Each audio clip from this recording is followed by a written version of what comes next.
क्या हो जाए इस बात का किसी को कुछ पता नहीं चलता। आने वाले वक्त में क्या होगा किसी को कुछ खबर नहीं होती। अब यहाँ ही देख लो, दो भाई कैसे एक दूसरे के खून के प्यासे हो गए हैं।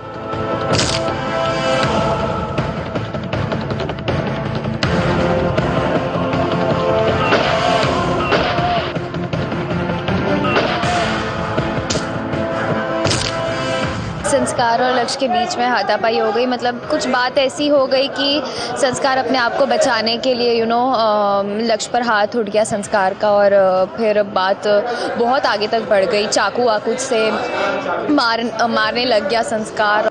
जी हाँ, बात यहाँ संस्कार और लक्ष्य की ही तो हो रही है, जो आजकल भाई कम एक दूसरे के दुश्मन ज्यादा हो गए हैं। एक दूसरे को गलत ठहराने का ये दोनों एक मौका भी नहीं छोड़ते। हाल ही में लक्ष्य और रागिनी ने संस्कार और स्वरा की शादी तो करा दी, लेकिन इसके बाद का अंजाम इन दोनों को क्या पता था।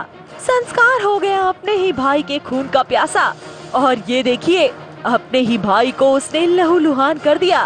रागिनी और लक्ष्य की वजह से जो मुझे संस्कार को शादी करनी पड़ी स्वरा से ज़बरदस्ती, उसमें कहीं ना कहीं लक्ष्य का हाथ था। रागिनी में भी जो कुछ किया उससे बहुत परेशानी हो गई थी। मेरे और लक्ष्य संस्कार लक्ष्य के बीच में भी बहुत फ्रिक्शन हो गया था। वो कहीं ना कहीं जो भाइयों का बॉन्ड होता है वो पूरी तरह से ख़त्म हो गया था। और लक्ष्य संस्कार को ये भी पता चलता है कि लक्ष्य अब भी स्वरा से प्यार करता है। तो जब हमें संस्कार को और स्वरा को भेजा गया यहाँ पे कि थोड़ा टाइम शादी के बाद आप लोग साथ में बिताओ, तो उसके पीछे पीछे लक्ष्य भी आ गया। उसने जब दरवाज़ा खुला देखा कि लक्ष्य स्वरा के लिए आ गया, तो कहीं ना कहीं वो गुस्सा और बढ़ गया इसका।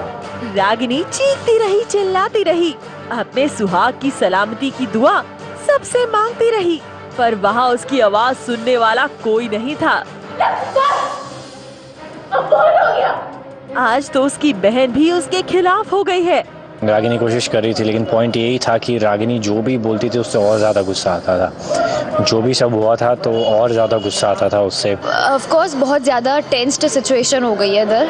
भाई और बहनों के बीच की ये दुश्मनी कब कहाँ कैसे और आगे क्या मोड़ लेती है, ये भी हम आपको दिखाएंगे सिर्फ यहाँ और कहाँ। ABP news report.